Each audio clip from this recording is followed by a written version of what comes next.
Let's talk about this full moon in Aries and how you can create your own abundance.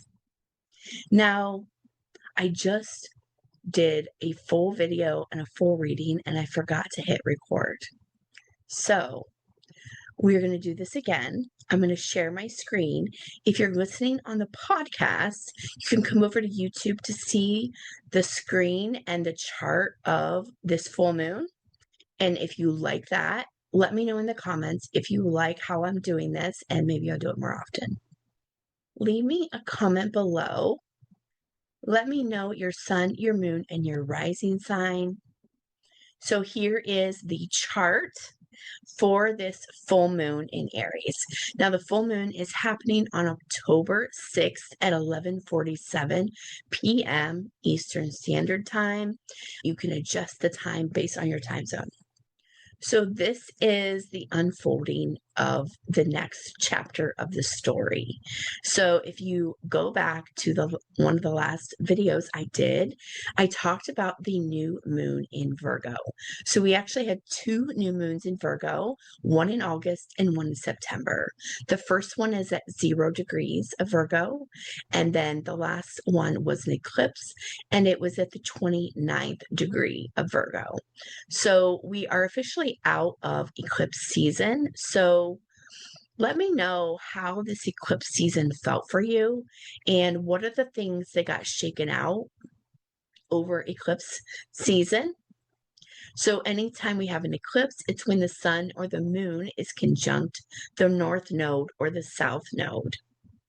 So we've had our north node in Pisces and our south node in Virgo. So the last new moon, if you've watched any of my videos on how to manifest with the moon, the new moon is about planting seeds and it's about setting new intentions. So we had a new moon in the sign of Virgo degrees, and 29 is the very last degree of Virgo. And that particular degree, it and that decan of Virgo is very much about stepping into thriving abundance, leaving survival mode behind and stepping into abundance. And I've been sharing more about how you can be of service because Virgo knows how to be of service. And Virgo knows that the more you help other people get what they want, the more you can get what you want. So that was 2 weeks ago. We had the new moon in Virgo. So whether you planted seeds or not, you did plant seeds, whether you did it intentionally or not, because we're always manifesting. And when you start to work with the new moon and the full moons, you can manifest intentionally. So this full moon is the midpoint of the lunar cycle. And what makes it a full moon is it's opposite the sun. So the sun is now in Libra, which is all about relationships, beauty, love, social justice, doing things fair. The justice system is ruled by Libra, and we have the full moon sitting opposite of the sun, and it has this polarity, whereas Aries is more about the self. Libra is more concerned about how to do things right for the good of all, for the good of others, whereas Aries is looking in the mirror and say, what do I need? And this full moon is sitting with Eris. Eris is an asteroid, and it's very much about the goddess of chaos. And so we just came out of eclipse season where things were probably feeling quite chaotic. You may have noticed some changes that either happened or you know they need to happen, like now, you can't wait. And this Aries full moon is more chaos. An Aries full moon is usually explosive, bring up some impulses in you. You may have some harsh language that comes in some communication around this full moon. Both Aries and Eris have this in common about being the warrior of the zodiac. They're willing to stand up for what is right. They're willing to go to war. They're willing to go to battle. And they're willing to protect others, like women and children. Aries is the one of the signs of the divine masculine in the zodiac, whereas Aries is a fierce protector, and they will go to fight for what is theirs. So something happening alongside of this full moon, it's not necessarily connected to it, but it may feel like it because Venus has been conjunct the South Node in Virgo over the past few days. So this is maybe something you've been feeling, but Venus is the ruler over Libra. It is a planet of love and beauty and relationships, and it's been conjunct the South Node. So we've been talking about the North Node being in Pisces, the South Node being in Virgo, and with Venus conjunct the South Node has to do with letting go. Now, the South Node in Virgo is about letting go of some of these lower octaves of Virgo, like perfectionism, always being in control, needing a plan. So with Venus conjunct the South Node, you may notice certain relationships that need to go. Maybe you're noticing what relationships make you feel like you always need to show up perfectly. You can't really be yourself. And or there may be certain beliefs within relationships you need to let go of, like you need to have your ducks in a row in order to be in relationship with a certain person. Maybe you need to let go of certain levels of perfectionism and having everything together show up in your relationship. Now, the ruler of this, since we have the moon in Aries, we want to look to the ruler and the ruling planet of Aries. Now, that is Mars, and Mars is a planet of action. It is a planet of impulsiveness. It is a planet of going to war for something. And Mars is currently sitting in Scorpio. So Mars rules Aries, and it also co-Scorpio. So before we knew anything about Pluto, Mars was said to be a ruler of Scorpio. Mars in Aries and Mars in Scorpio operates differently. Mars in Aries is explosive. It's out in the open. Aries is very extroverted. Aries is very much, I'm going to go first.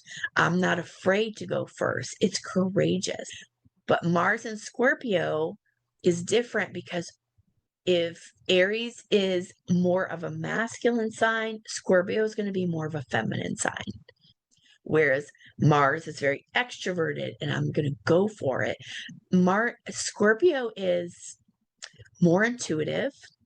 It's more behind the scenes. It's more secretive and mysterious. So it's going to maybe move in silence. It's going to do things a little bit more mysteriously and not necessarily showing your cards to everybody. So this may be you needing to take action in a way that is not so obvious to everyone else. And you don't necessarily need to tell everyone what you're doing. You're just doing it. And that is Mars and Scorpio is I'm going to do the action. It's very strategic. It's very disciplined, and it's going to go and do the thing it needs to do. However, it's not necessarily telling everybody what they're doing. The last thing I want to bring up is also in Aries is Chiron. It's not sitting super close to the full moon, but it's still in the same sign. And Chiron in Aries, it's been here for a while, is squaring off with Jupiter. So Chiron is a wounded healer. So it has this wound and it's trying to heal itself. But the more you're able to heal it, the more you're able to develop spiritual gifts to help heal other people. And Jupiter is sitting in Cancer, and it's very well placed in Cancer. Jupiter is known to be exalted in Cancer, so it does really well. Jupiter is a planet of luck and abundance. It expands everything it touches. So with Jupiter squaring off, it could be loud, it could make the wound bigger. However, if you've been focused on healing, then Jupiter is like an ailment and it could help expedite your healing process. It could also help you turn your healing into abundance because Jupiter loves it's all about luck and abundance. And in Cancer, it's a healer. It's Cancer is a caretaker. Cancer wants to know, how can we help care for other people in such a time as this?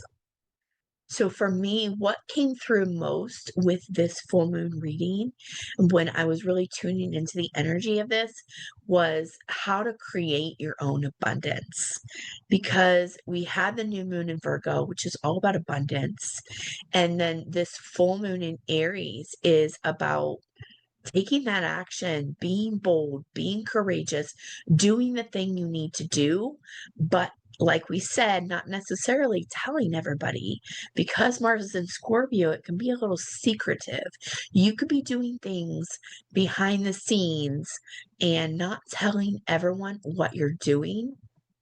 And then Jupiter squaring Chiron is just, it could just be putting gas on this fire and helping you expand your abundance when it comes to healing yourself and also helping others heal also. So if you want to take this deeper, first of all, let me know in the comments, where do you have Aries in your chart? So you need to know your birth time and your rising sign for this, but Aries occupies a particular house in your birth chart. So if you're an Aries rising, this is happening in your first house. So the first house is all about the body and your identity. But if you have a different rising sign, it's going to happen in a different house. And each house has to do with an area of life. If you'd like to take this deeper, I do offer personal readings where we talk about your life path. We talk about any money challenges or career blocks and how to get back into alignment with your truth, with your path. I also have a 6-module course called the Rise and Shine, where I help you co-create with the universe, stepping into more alignment, more abundance, and more confidence. And I help you basically co-create and manifest your dream life. I'll leave the link for both of those down below. In our readings, we sit on a call together for 30 to 60 minutes. You can ask me whatever questions you want. I'm looking at your chart, and at the end, I email you a copy of the recording so you have lifetime access to that reading. So let me know in the comments what is coming up for you during this full moon, and make sure you subscribe to the podcast or to make sure that you never miss an episode.